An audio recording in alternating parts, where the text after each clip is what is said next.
기록적인 폭우를 쏟아낸 비구름이 지나가고 이제 전국 곳곳에 남아있는 상처를 복구하기 위한 작업이 본격적으로 시작이 됐습니다. 그런데 복구가 되려면 아직 갈 길이 먼 상황인데 주말에 또다시 강한 비가 내린다고 해서 걱정인데요. 기상센터 연결해서 자세한 예보를 들어보겠습니다. 자, 최아리 캐스터, 내일 또 비 소식이 있다고요? 네, 이번 주 많은 비를 뿌린 정체전선이 사라지고 지금은 이렇게 북쪽에 차고 건조한 공기가 들어와 맑기만 합니다. 하지만 중국 내륙에서 다시 저기압이 발달하고 있습니다. 내일은 8호 태풍이 일본 동쪽으로 빠져나간 뒤 이 북태평양 고기압이 더욱 힘을 쓰면서 우리나라 서해상을 중심으로 대기 불안정이 심해집니다.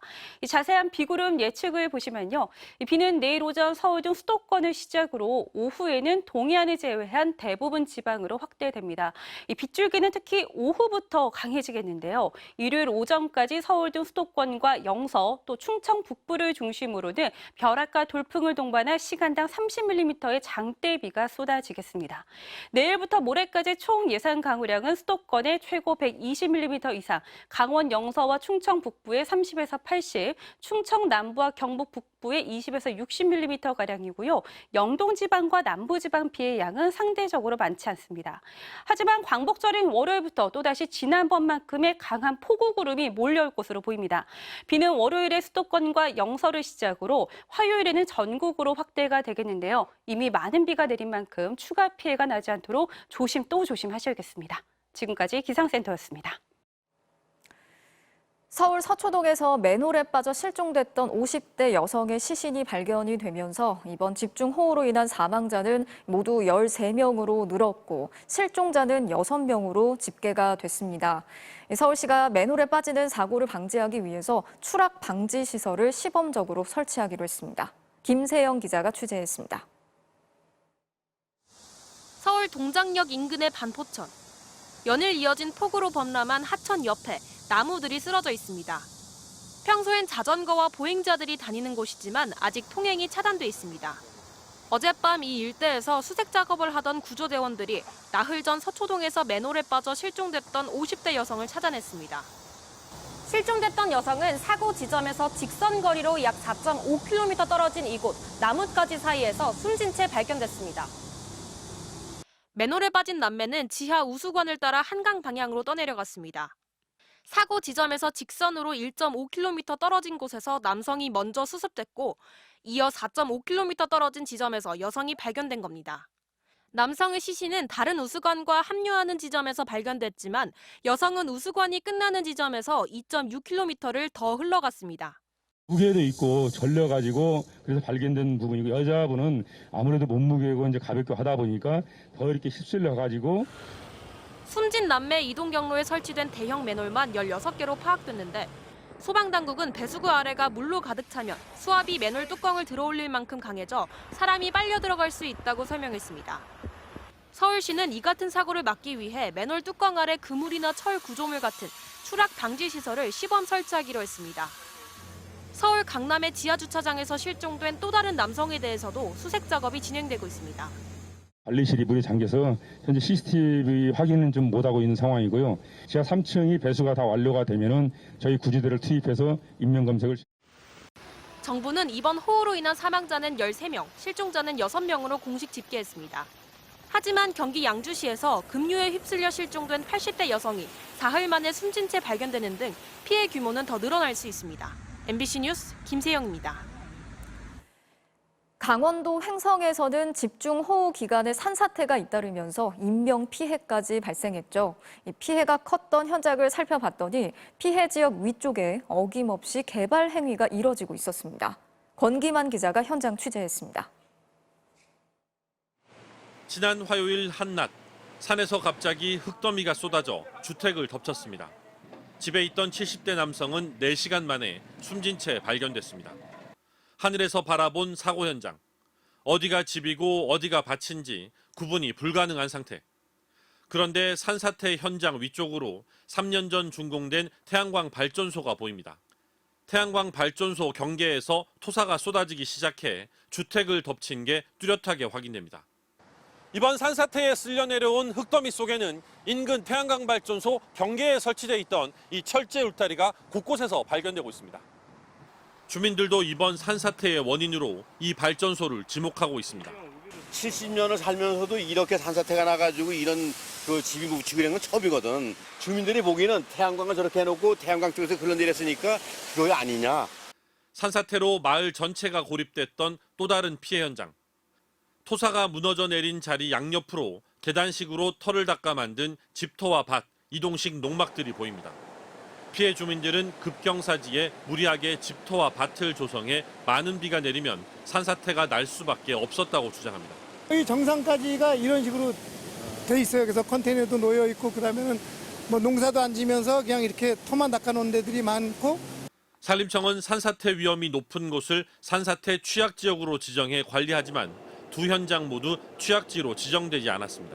이런 곳들은 만약에 이제 관리나 점검이 잘 되지 않는다면 실제로 이제 비가 많이 오게 되면 결국 이제 취약해질 수밖에 없겠습니다. 실제 이번 집중호우 기간 수도권과 강원 영서에서 발생한 산사태 49건 가운데 15건은 산사태 취약 지역이 아닌 곳에서 발생했습니다. MBC 뉴스 권기만입니다.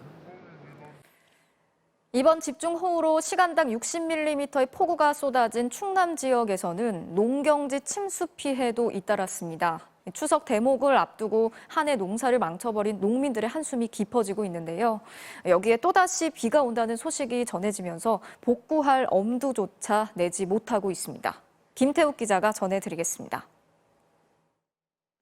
이번 집중호우 기간 300mm에 육박하는 폭우가 쏟아진 충남 보령.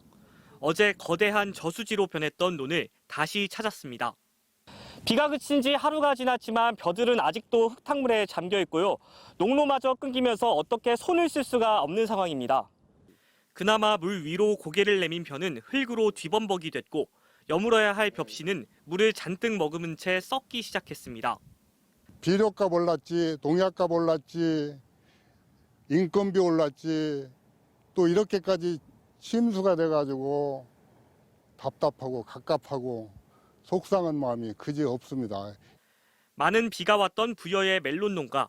이제 막 연글기 시작한 멜론은 펄 속에서 뒹굴고 수확을 보름 앞둔 다 자란 멜론 역시 물에 잠겨 상품성이 떨어졌습니다. 침수로 인해 뿌리가 하루 만에 썩어 들어가면서 영양분을 흡수하지 못해 멜론들이 서서히 말라 죽어가고 있습니다. 이 농가는 이번 폭우에 비닐하우스 19동이 모두 물에 잠겼습니다. 추석이 한 달도 안 남았는데 출하도 못 해보고 1년 농사를 망쳐버렸습니다. 답이 없죠. 할 수 있는 게 없어서 요새는 잠도 안 오고 뭐부터 해야 될지 모르겠습니다. 이번 집중호우로 충남에서는 농가 481곳, 농경지 465헥타르가 침수된 것으로 잠정 집계됐습니다. 물도 빠지지 않아 복구는 시작조차 못했는데 충청 지역엔 이번 주말 또 많은 비가 내릴 것으로 예보돼 농민들의 걱정은 더 커지고 있습니다. MBC 뉴스 김태욱입니다.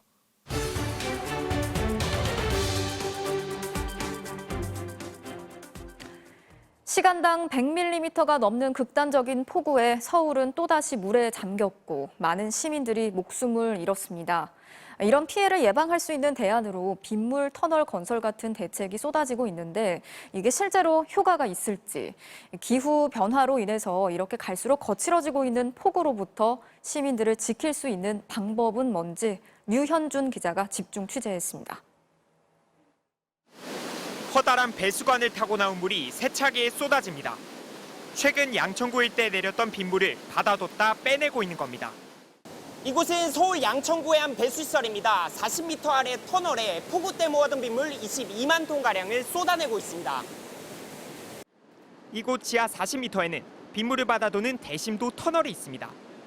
직경 10m에 저소용량 32만 톤, 수영장 1000여 개 규모입니다. 빗물 저장 터널은 시간당 100mm의 폭우까지 감당할 수 있도록 설계돼 폭우 피해를 줄이는 데 기여했다는 평가를 받았습니다. 다만 양천구에 내린 비는 시간당 최대 60mm였습니다. 강남구처럼 100mm가 넘는 물폭탄은 감당하기 힘듭니다. 터널 용량에 비해서 강우량이 더 많게 되면은 순간적으로 들어오는 양이 펌핑할 수 있는 양보다 많거든요. 서울시는 앞으로 10년간 5조 원을 도입해 이런 대심도 터널 6곳을 추가로 만들겠다고 발표했습니다. 그거 도움이 안 될 수가 없죠.